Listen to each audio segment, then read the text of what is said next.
მოვედი აგერ ჩემი ერეკლეს უბანში.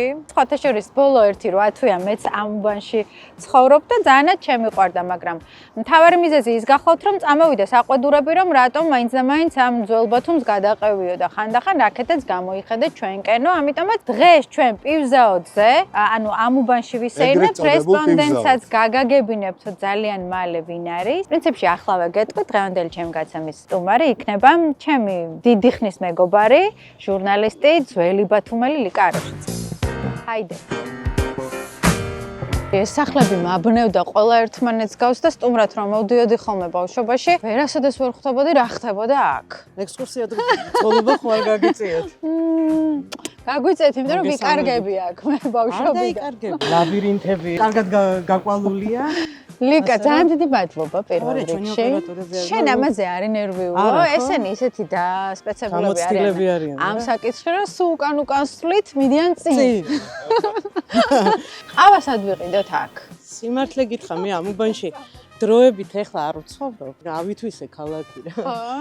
კარგად რო გამეცნახათ ბათუმელობას რო იბრალებ, ასე უბნური ფაშიზმი არ მახასიათებს, გადმოვიდეთ აქეთ თუ შეიძლება.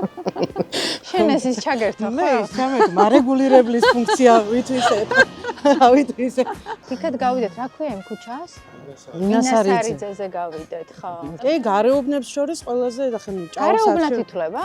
გარეუბნად ახლა ასე ვყოფთ თუ არა ახლა უბნური ადმინისტრაციული უბნები არსებობს ახლა ქალაქში თავისთავად ვიცი და ყველა ადმინისტრაციულ უბანს თავისი ხიბლი აქვს და ზოგი ახალია, ზოგი ძველია, ვითარდება. ახლა ზღვისპირა უბანი იყო, მე რო აქ ცხოვრობდი და უბრალოდ ჯერ კიდევ პირველი ხუთიანები იყო აქ და აუ რა ასაკის ყოფილვარ, აი. განაშენებლობა თუ ახასიათებდა ამ უბნელობას?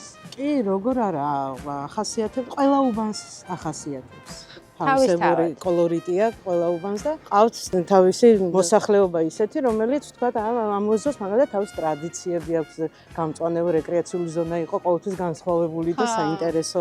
მამალი წყივის ზოგჯერ. მამალი წყივის კი აქ ჯერ გამომკიდები აქვს მაღაზიაში რო გადავდიოდი და აგრესიული მამლები არიან. კი, აგრესიული მამლები არიან და მე ალიკაპიც დააბესხო და დავშენ, ესე იგი პივზაოძე აგრესიული მამლები ცხოვრობენ. კი, მამლები და მამრებიც არიან ხოლმე ესეთი ვაშკაცი აგრესიული არა. სხვათა შორის ლუდის ქარხნის დასახლება გამორჩეულია იმით, რომ სხვა უბნებს სხვა აღარ დავასახელებ ქალბატონოვანა თქვენი წარმოშობის უბანს, ხო და სხვა უბნებს სხვანაირი კონსერვატიული სახასიათი და ჩვენთან როგორც იტყვიან ჟაგბადი საერთოა რა.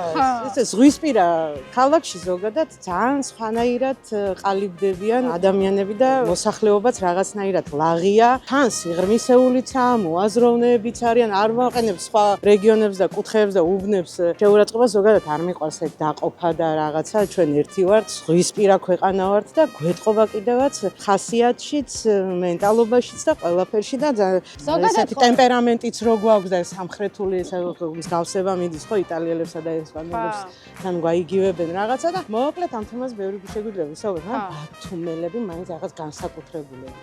იმიტომ კი რომ ბათუმელი ვარ. ანუ ვარ ისე მეშვიდე თაობა ბათუმელი ვარ ახლა. იქ გურული ვარ თუ რაღაც რაჭველი ვარ. მაგას რა მნიშვნელობა აქვს კაც? ბათუმელი ვარ. მორჩა და გათავდა. ეს თუ ახლა ვიღაცას აღიზიანებს, შენ შეგიძლია რაღაცა ჩამოხვიდე ქალაქი ქალაქს ქმნის სხვადასხვა რეგიონებიდან ჩამოსული ადამიანი და იქ თავის კვალს ტოვებს, ვინც არ უნდა იყოს ახლა რაღაცა მეზოვე იქნება, პოეტი იქნება, მხატვარი იქნება. ეს ავსებს თავისი კოლორიტით. პირველი ქალაქი საერთოდ კაენის მოდგმამ შექმნა ზოგადად. ქალაქები ჯაზით მაგათი ყოფილა რა. ხო, ნუ ახლა შემოქმედი ადამიანი იყო, მიწათმოქმედი, აბა როგორ.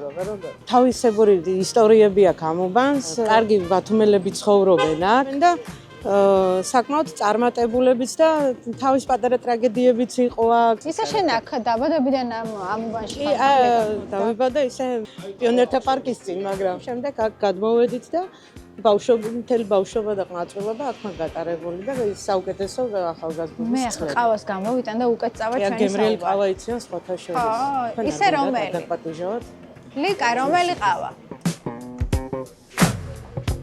აჰა, გემრიელი ყავა ვიცით ჩვენ. როგორი ყავა გვაქვს? პივზაოძე. ხათა შორის აქვე ვიტყვე, ლიკას აქვს მთელი ცხოვრება ობიექტივის შიში. როგორც ვთქვათ, ნელ-ნელა ეს შიში და კომპლექსი მომეხსნება თქვენი ხო და გადამკვიდრება. სულ ფიქრობდი და დღემდე შემიძლია თქვა, შენ ალბათ ვარსკვლავი იქნებოდა ეგ შიში რომ დაგეძლია. Я памятник себе воздвиг, мирокотворный. მე უკვე ვარსკვლავი ამ. ხო, რუსულად არა მოიღო, რატო უნდა ამოიღო? ხო, არა მოიღო. მოიღო. რატო ამოსაღები ახლა რაღაცა პოლიტიკური შეხედულებებისთვის? აუცი არ სიამოვნებთ ადამიანებს. ეს სიამოვნებათ ახლა ჩვენი კულტურა დაკავშირებულია მათთან და ახლა რა დავაშავეთ შემოქმედებითმა ადამიანებმა. გავმიჯნოთ ესა ის დროა რომ გავმიჯნოთ. დოსტოევსკიზე უკეთესად ვინმე განიკითხავს რუსეთს და მის მოდგმას, უბრალოდ ან თუნდაც ბულგაკოვზე. ხო, ახლა ვინმე ახალს გვეტყვის, რა? თუნდაც ილია ჭავჭავაძეს მოვიშველიებ კიდე. ილია ჭავჭავაძე უკეთესად ქართულს ვინმე გალანძღავს არა რა თქმა უნდა. მიტუქსავს ხო და ასე რომ თავარია ვიყოთ ადამიანები და გვიყვარდეს ერთმანეთი და მქონდეს ადამიანური ურთიერთობების სწორი შეფასება. ადამიანური ურთიერთობებისთვის თავარი რა არის, რომ აი ეს არ დაირღვეს, არ გაფუჭდეს. ჩემი გამოცდილებიდან ვილაპარაკებ. თავისთავად. ადამიანური ურთიერთობების ჯანსაღი ურთიერთობების საფუძველი არის ფიქრობ ადეკვატურობა. I hate-ზე საუბრობდით ახლა მანამდე, ხო? გადავიდეთ ახლა კონკრეტული რაღაც მაგალითი მოვიყვანთ. Hate და მეც მეშინი ამ hate-ის ახლა და რაღაცნაირად ბოჭავს ახლა ფიქრობ რა გადაცემა რო გავა იქ აუცილებლად ვიღაცა განმიკითხოს. აუცილებლად ვიღაცა რაღაცას დაგიწერს. რა თქმა უნდა, ჩემი კომპლექსია ეს, მე უნდა დავამუშავო ეს, მე ამაზე არ ვიფიქრე, მაგრამ ის ჰეიტერი ვინც არის, თქვა, ქართულად როგორ გადავთარგმნო? ლანძღველი, გამკითხველი, გამსჯელი. კარგია რომ განსჯის უნარი აქვს. განაცუდი კი არ არის. ეს სამყაროში ხო არიან ადამიანები სულით იბადებიან და არიან ადამიანები ბოტეები მაგალითად იბადებიან ეს რაღაც თავიანთი მისია აქვს, ხო? ეს კანონზომიერებაში ხო ახლა სამყაროს იმაში ბალანსი იცავს, პარაზიტები ხო დადებითი უარყოფითი რაღაცა ხო ესეთ. თავისთავად ბნელი ნათელი. უბრალოდ ერთი რაღაცაა რომ თუ ვარ ჰეითის მსხვერპლი, მეც უნდა ვამუშავებდი ამ კომპლექსს რომ მზად ვიყო ამ ჰეითისთვის და ჰეითერებისთვის კარგი იქნებოდა რომ რაღაცა წითელ ხაზებს ნუ გადალახავენ რა. ჯანსაღი იყოს ეგ კრიტიკა. ხო შეიძლება მეც გამზრდის, შენც გაგზრდის.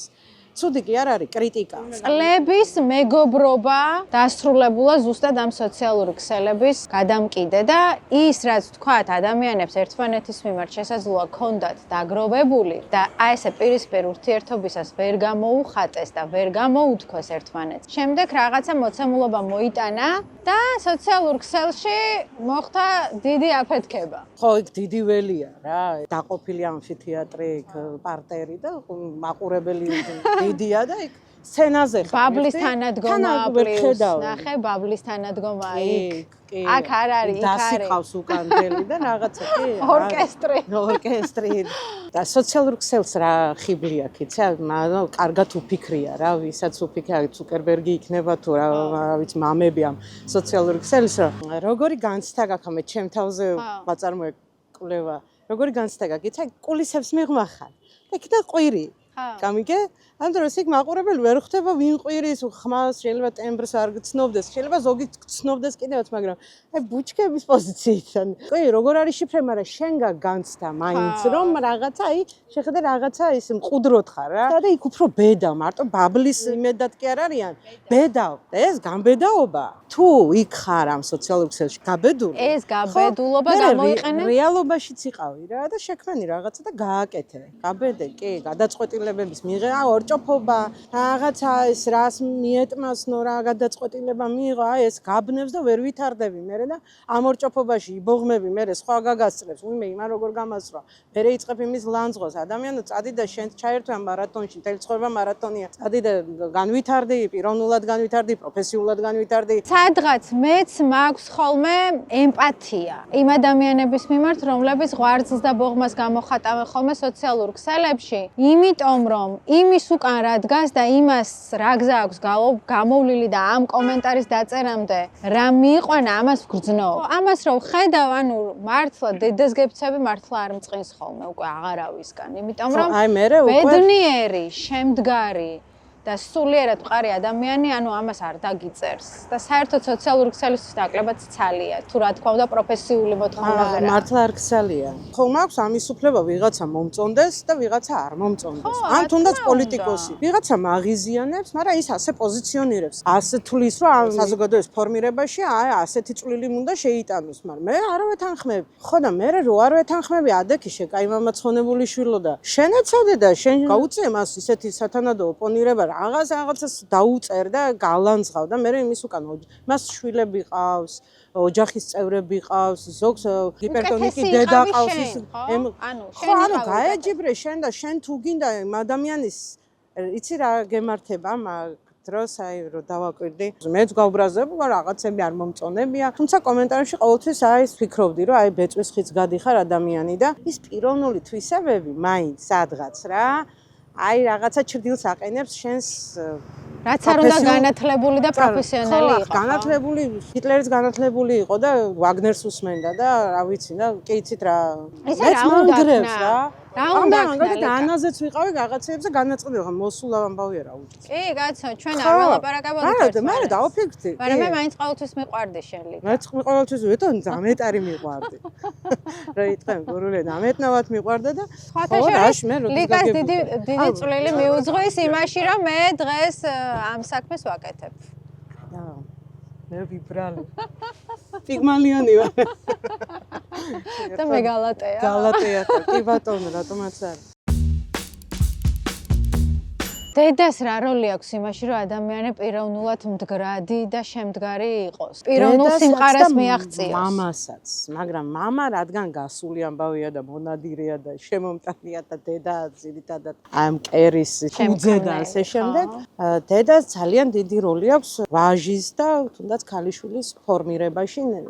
არ ვიცი, ძალიან დიდი როლი აქვს და საქართველოში განსაკუთრებით აი ქართლის დედა. იმიტომ რომ სულ ბრძოლაში ვიყავით და სულ რაღაცა და ეს ვაჟკაცი ქალი, რო იტყვი არ უნდა ამ ქალს ვაჟკაცობა და ეს ხმალი არ მეპირადად არ მინდა, მაგრამ რომ გიწევს ხო და მე რა არის, იცი, ეს მამაკაცები რაღაცა კერია, რაღაც ქოთნის ყვავილები ვით დარჩნენ, მიხვდა, უნდა მორწყა და წამოყოს. მე თვითონ მაპატე ხა ესე დიფერენცირება არ მინდა თქვენ რა გამბრაზეთ. ისე ვამბობ, მე ჩემეულ აზრს ვამბობდი, ახლა თუ ვწდები განმიკითხოს მე.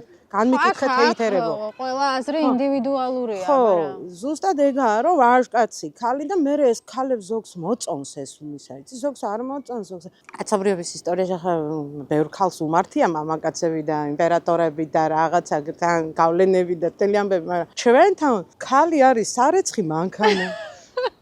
ცომით სავსე, გობი, თუ რა ვიცი, რასაც ეძახიან. იქ სანაყი ქვით ხელში, ხლით ხელში, ბავშვებით კისერში, რა ვიცი, მხარზე წამომჯდარი ქმრით, მეზობლით, ყველაფერი ქალის კისერზე და სხვათა შორის მაღალმთიან აჭარაში ეს განსაკუთრებულად ჩანს რამხელა ფიზიკური შრომა და რამხელა პასუხისმგებლობა აქვს ქალს. ყველაფერი ქალის კისერზეა. ყველაფერი, იმიტომ რომ იტვირთა და თვითონ ქვეყნის ისტორიულმა იმან განაპირობა ეგ რა, მემკვიდრეობამ. ხო და ასე ვართ, ახლა ამას კი ვერ გაექცევი სიმართლე რომ ნევნელა შეიძლება რაღაცები შეიცვალოს. დაბალანსდება აუცილებლად. ხო მამაკაციც არ უნდა ეს აბრაზებს ქართველ კაცს? ახლა აბრაზებს. კი, ახლა ბირჟასთან დაკავშირებით. ხო, 80% ცოლი და დედა არის საზღვარგარეთ. და გაფუქსავატდა რა მამაკაცი გაიგე, იმიტომ რომ უზრუნველად აგერ მოდი ლუდი ყოფნის, სიგარეტის ფული ყოფნის. რეალიზება ახლა ჩამოვა აგერ ერეკლეს დაელაპარაკება, აგერ გაუზიარეს, ბატონო, აგერ გერმანია, აგერ ფაშისტური გერმანია, აგერ იგი გადაწყვეტებს სოფლიო გლობალურ საკითხებს და რა აგერ დედა კია გერმანიაში უვლის ვიღაცა დავდომილს ან მოხუცებულს ან რაღაცა და გამოუგზავნის სარჩო სანოვაგოს ამას ყოფნის შუქის ფული აქვს. მეტი რა უნდა ხა არიოფლება რა. ყველაზე დიდი საყრდენია ჩვენ დღეს ჩვენი ქვეყანა. კი, ხო, აი მამაკაცები რატო არ წავიდნენ? ახლა ისე პრინციპში ახლა მიდიან რაღაცას. არა, უმრავლესობა არიან ქალები და მე გაუცხოება ხდება ის მამაკაციც მარტოა, მე გაუცხოება ხდება ოჯახის წევრები ერთმანეთს ვერ ცნობენ, მე ეუბნებიან რატო დაბრუნდი ყოფილიყავი სადაც იყავი კომფორტის ზონიდან გამოსვლა არ უნდა. ისიც იქაურ კულტურას ეთვისება ის ადამიანიც და ძალიან ტრაგიკული ამბავი, მე მეტირება ხოლმე სიმართლე გითხრათ. მეც მინდოდა წასვლა ცდილობა ბევრი მქონია და მაგრამ არ გაგიშვა სამყარო. სამყარომ არ გამიშვა, ეთყობა აუცილებელი ვიყავ ქალაქისთვის და ერისთვის და ბერისთვის. ხო და რა თქმა უნდა, ხუმრობ, მაგრამ არ გამიშვა რა, იყო პერიოდი, რომ მიფიქრია, იმიტომ რაღაცა გამოსავალი ვერ მიყოლია. შენ ამერიკაში აპირებდი მექსიკის გზით, ხო წასვლა? ზიქურათებსაც გადავხედე კარგად. ლიკა, შენ ყავს პატარა ძალიან მაგალი ბიჭი. იოანე. ხო და აი რა მაინტერესებს იცი? შენი დედობა თუ განსხვავდება ჩვენი დედების დედობისგან და შენ თუ შეცვალე რამე. დედებს ჩვენ გავართ. რადგან პროტესტი გვაქვს და რაღაცებს ვეწინააღმდეგეთ, სადღაც გავართ. ჩვენ მათი გაზრდილები და დედა ჩემო, მადლობა შენ სადაც ხარ. 1 წლის უკან დავკარგე დედა და ძალიან მაგარი დედა. ძალიან კარგი და საინტერესო პიროვნება და მასთან საუბარი და ის კი იცი შენ ძალიან უყვარდი და ძალიან გულშემატკივრობდა და ისინი სხვა სოციუმში იზრდებოდნენ, სხვა სტანდარტები იყო, სხვა მოთხოვნები იყო. აი მაგალითად გეტყოდა რომ მე რატომ უნდა შეგაქოს სხვა არ შეგაქებს, არ არსებობს, სხვა არ შეგაქ. ხანდახან უნდა იამაყო შენი, უნდა ადეკვატურად ახლა რაც შენი არა, ხო და ვეუბნებოდნენ უნდა ვიამაყოთ დედა აი ამისთვის, რატო სხვა არ შეგაქებს, არ არსებობს შეგაქოს. ძალიან ახლობელი და ძალიან თუ უყვარხარ, ისიც მოზომილად შეგაქებს, მე არ იფიქროს რომ მეტმაცნება და ისე 70 წელი იმას ელოდნენ ნათელ მომავალს, ხო? და ეს ნათელი მომავალი დაგვენგრა, ხო, ასეა. ძალიანაც კარგი რაღაცა უნდა დაინგრეს. ისე იაპონელებს აქვს კარგი გამოთქმა, რომ თუ გინდაო რომ ესეც საინტერესო ცხოვრებით იცხოვრო, რევოლუციურ პერიოდში უნდა იცხოვრო რა, ქარტეხილები და ჩვენ თაობას ეგ მოუწია. ხო, რაღაც კლიშეები ქონდათ, ხო? საზოგადოებას თავისი რაღაც ჩარჩოები ქონდა. ამ კომუნისტურ წყობასაც თავისი ახლა შიშის დანერგვის ის ქონდა. მიუხედავად ამისა, ჩვენი მშობლები იყვნენ ლაღები. და რატო იყვნენ ლაღები? იმიტომ რომ იყვნენ წიგნიერები. და რატო იყვნენ წიგნიერები? იმიტომ რომ იყვნენ ბუნებით მდიდარი ადამიანები. ჩვენც იმიტომ ვართ ლაღები და მადლობა მათ. განათლება და წიგნიერება იყო, ხო? ჩვენი დედების თაობაში. მე მაგალითად ბავშვობაში მეგონა რომ კითხვა არ არსებობდა, რასაც დედა ჩემს დაუსვამდი და არ მიპასუხებდა. მეგონა რომ ხო, ჩემი Google დედა ჩემი იყო. კი, დედა ჩემი დღემდე იყო. ხო. მაგრამ ვერაფერმა ვერ ჩაანაცვლა. რაში გამოიყენეს ეს განათლება? რაში გამოიყენეს, იცი? აი იმაზე ხელს ვერ მოაწერე, რასაც ხვევი აწერე. ამიგე, ეს განათლებულობა, ეს წიგნიერება და ეს მხატვრული ლიტერატურის კარგად ცოდნა, ხო? ღრმად და აი პერსონაჟებთან თავების გაიგივება, ხო არის ანტიგმირი. ანუ წიგნს რო კითხულობ, ხო ანტიგმირი, გმირი, ხო ასე იყოფა რა. ხო და შენ ხო ეძებ ხანდახან მე არ ვიცი სხვა როგორ ეძებს, მაგრამ შენ რაღაც გმირში ეძებ შენ თავს, ხო?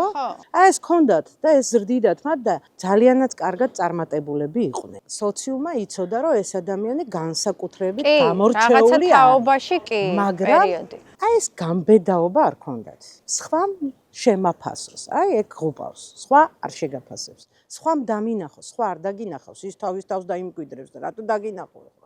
და ვიღაცა მუჯლუგუნებით და იდაყვებით გარბის და რაღაცა რაგბის მოთამაშესავით გილეწავს ქუჩის ბოლოში და ელოდების სხვა როდის შეგაფას. ხელში მოდიხარ და არა ისე მარათონია ცხოვრება რა. არა მე ვერ ვიტყოდი ახლა რომ დედა ჩემი არ მაქებდა. არა როგორ არ გვაქებდა. შევუქი ვარ, მაგრამ მე იცი რა გამოვიჭირა საკუთარ თავში, არ უნდა ვიყო ორიენტირებული იმაზე რომ დედა როდის შემაქებს. ხო ეს უკვე დამოკიდებულს ხო.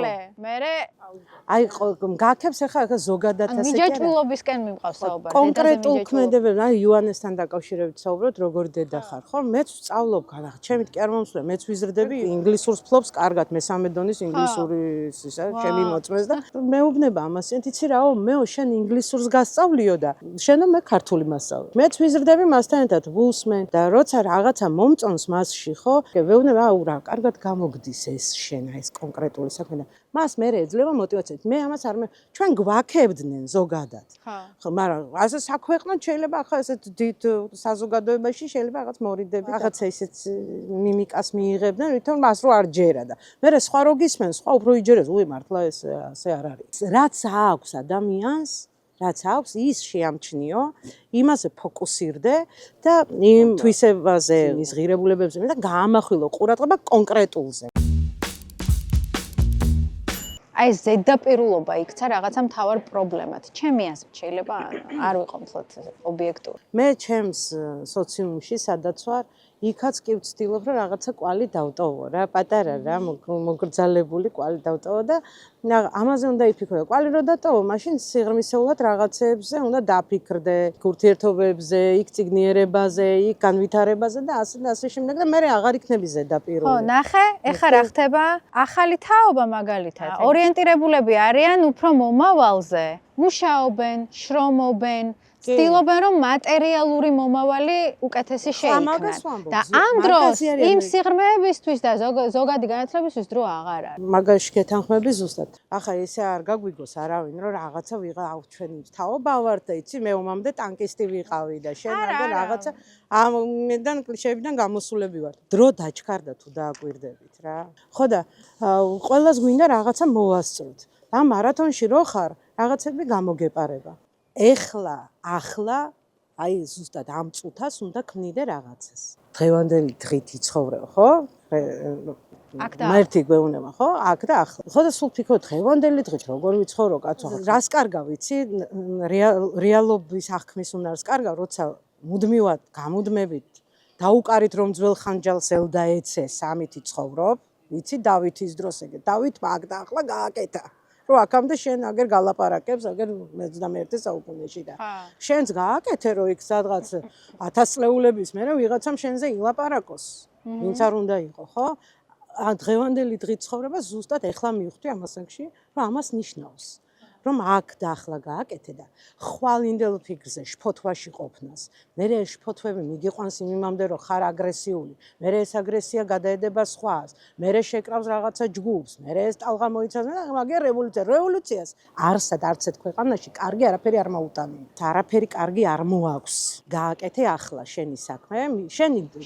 ჩემი დრო ახლა რა არის ჩემ ასაკში, ხო? ახლა ასაკი და ისევ განათლება მივიღო, ისევ განვითარდა, აუზარდო შვილი. ეს შვილი საზოგადოებისთვის უნდა აუზარდო ისეთი, რომ იყოს სრულფასოვანი, კარგი ადამიანი, ოჯახში კარგი ადამიანი იყოს, არ იყოს მდევნელი, არ იყოს მჩაგვრელი. თავი დაიცვას, თავი დაცვაც უნდა იცოდეს და როგორ დაიცვას თავი. ახლა სიბზნე საჭირო არა შვილის განვითარებას. რა თქმა უნდა, ვზივარ მერე და ახლა მეც ხანდახან ემოციურად მეპარება რაღაცა, ხან მიყვირია, ხან რაღაცა და მერე ამიხსნია, რომ რატო დავემართა იცი? აი შენო ასეო რომ მიყვირეო, შენიშნოს არღებულობენ ახანდელი ბავშვები. ჩვენ ადრე კუთხეში ჩვენი მივდიოდით, მგებოდით, სანამ გვიყვირებდნენ და წარბს აგვიწევდნენ და ეხანდელი ბავშვები შენიშნოს არღებულობენ. ეს სადღაც კარგი არც უნდა დათრგუნო ეგ მათში. თუმცა ბალანსის დაჭერა ძალიან რთულია რა. დედობა არის პროფესია, სერიოზული პროფესია. მე მაგალითად ჰონორარებს დაუნიშნავდი ნებისმიერ ქართველ დედას. ვედური ფილოსოფიით ქართველები მებრძოლ ერად ვითვლებით, ხო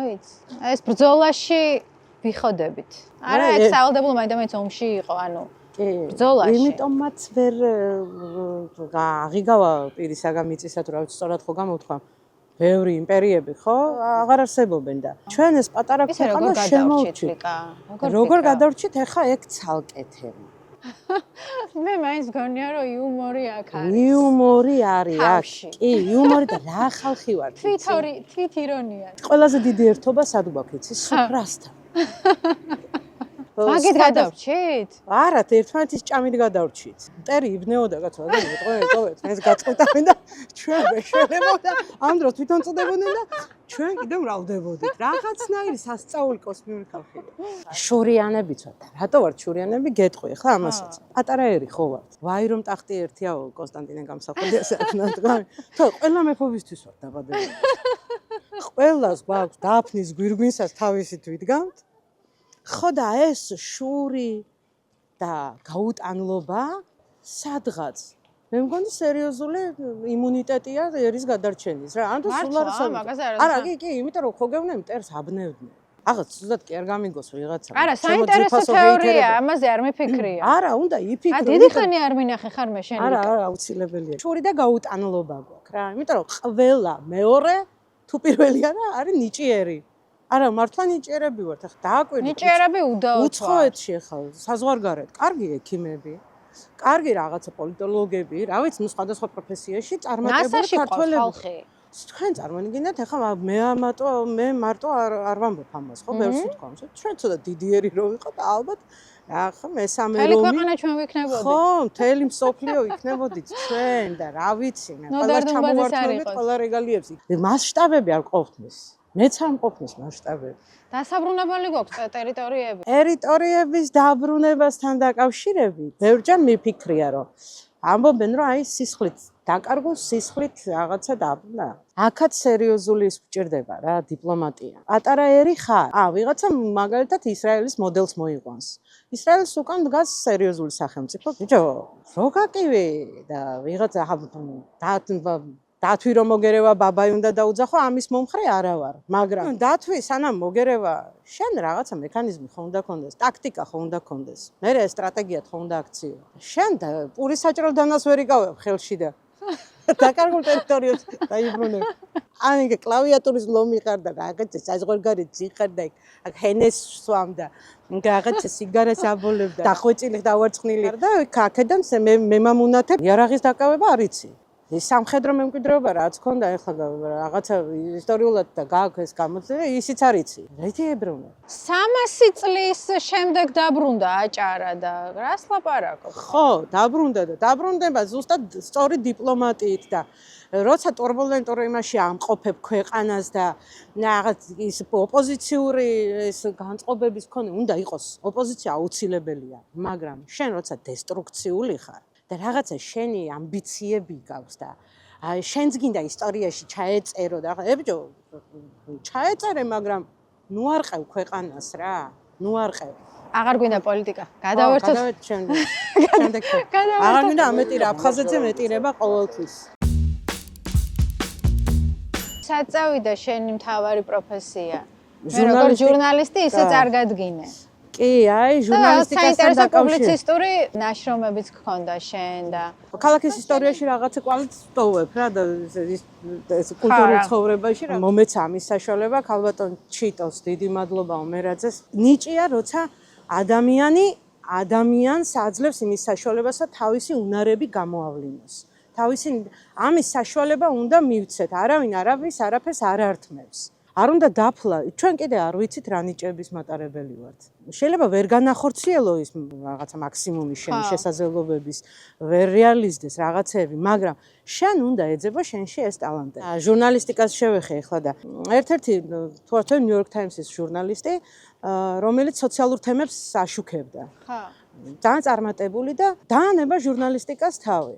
ხო და რაღაცა იმის მერე ჩემს იმათ იქცა ქვია მაგალითად დაანება თავი და თქვა რომ მე რო სოციალურ პრობლემებზე ვსაუბრობ მე უნდა გავერიო ამ სოციუმში და მე თვითონ უნდა კარგად და სიღრმისეულად რო გავიცნო თქვა ტაქსის მძღოლობა და დაიწყო მუშაობა ტაქსის მძღოლად ხო ტაქსის მძღოლი როგორი სოციალური ტიპია რა მე წავიდა და დაიწყო სარესტორნო ბიზნესში ჩაერთო ჩვეულებრივ რიგით მათ რა ქვია მიმტანად ან მზარეულად ეს ყველაფერი დაეხმარა იმაში რომ შიდა პრობლემები კარგად სააშკაროზე თორე შენ ხარ ჟურნალისტი როცა ხარ შემფასები რაღაცა მოვლენის ვიგე და ამ მოვლენას ასახავ, მაგრამ ის რომ ასახო ადეკვატურად და იყო ობიექტური, ამისთვის მაშინ უნდა იშრომო იქ ზუსტად და იქედან მე სხვა პრიზმიდან აფასებ უკვე იმას რა ქვია, ნებისმიერ პროფესიაში. შიგნიდან და არა გარე შემფასებელი. არა ხო, გარედან ყველაფერი ხანდახან ფასადურია და იფუთება და რაღაცა და სინამდვილეში სიღრმეებშია რაღაცა ისეთი კვანძები, რომელიც გცემს იმის საშუალებას, რომ უფრო ის პრობლემა რაღაცა აღმოფხვრა, რომელიც გარედან ასე ხედავ და ყვირის. ამის საშუალება მომეცა მაგალითად ბაღების გაერთიანებაში მუშაობდი საზოგადოებასთან ურთიერთობის სამსახურში. ამერე 10 წელი გავიდა, ხა მოვწურე მე ჩემი გასაკეთებელი გავაკეთე, რითაც შემეძლო ჩემ სფეროში. ჩემი ჟურნალისტური ალღო და ის გამომადგა ძირითადად ჟურნალისტები მიდიან ამ საზოგადოებასთან ურთიერთობის სამსახურების სპეციალისტებად. იმიტომ რომ კარგად აღქმის უნარი აქვთ მოვლენების, კარგად განვითარებენ, სწორად აფასებენ მოვლენებს, სწორად აშუქებენ, საზოგადოებამდე იციან როგორ მიიტანონ. აი ეს უნარები აქვთ ჟურნალისტებს რა. ადამიანებს უნდა მიეცეს საშუალება და ჩვენ ერთმანეთს უნდა მივცეთ იმ საშუალება თავი გამოვავლინოთ. თუ ამ სამყაროში გააქვს პატივი რომ იყო, სულ უნდა იმოძრაო. მოძრაობაში სულის ხელს განეშორება. კი, ნებისმიერ ახლა მოლეკულურად უჯრედს დააკვირდე, ხო მოძრაობს, მოძრაობაშია. ხო ის პორტფელსა და ალბათ ღმერთი რო გვიყურებს ემოდან ძალიან სასიამოვნო სასაცილოები და საყვარლები ვართ. იმიტომ უყვარვართ. სულ მოძრაობაში ხარ, სულ დრეივში ხარ. ჩვენ ჭიანჭველები გვიყვარს ისევ კი, აბა რა, ფუტკრები, ჭიანჭველები, მგლები, რა ვიცი, ყველაფერი კარგად დაბალანსებულია, ძალიან ჭკვიანი ხარ. ღმერთო შენ რო არ იყო დაგვეშველებოდა ხანახან ვფიქრობ რას ჩაიჭიდებოდა ადამიანს შენ რომ არ იყო უღმერთო ცხოვრება ძალიან რთულია ძალიან დიდი მადლობა ლიკა მადლობა შენ კიდევ ჩემთვის ერთხელ ყოველთვის ძალიან საინტერესო იყო შენთან საუბარი ბავშვობიდან მოყოლებული და ყოველთვის ვამბობდი ახლა სწორად გამიგებ შენ მაგ გოგოს ინტელექტს ვერ ვთმობ მეთქი ანუ პირველ რიგში ეს მიზიდავდა ყოველთვის შენში და ეს ჩვენი უსასრულო საუბრები და ანალიტიკა და ეს ყველაფერი რაც შენთან მადლობა შეფასებისთვის და მისთვისო თავი წარმოჩენის საშუალება მომეცა ახლა ცხოთაშოს ვარჯიშობდი ცხოთაშოს განათლებული ადამიანების შიშია ეს ობიექტივის რო დავაკვირდი ახლა არ ვიმჩნევ თუ არა სამი კარტოფილი მაქვს ენისგან შემოდებული და 160 წელი არასდროს მქონია. შენს გადაცემას წარმატებები და რაღაცნაირი სიოა რა ამ ჩვენს რუხ ფერებიან სამყაროში ეს გადაცემა იძლევა იმის საშუალებას თან გამოვავლენ ადამიანებს თავიანთი პროფესიის მიხედვით ახალ სახეებს ეძებენ უხდება ეს საზოგადოებრივ მაუწყებელს იმიტომ რომ ესეც უწყობს ხელს საზოგადოების ფორმირებაში აუცილებელია ასეთი გადაცემები და მეტი პოზიტივი და შენ რო იცინი სხვა საერთოდ სასწაულია ერთადერთი რაც გაქვს მაგ გაკარგა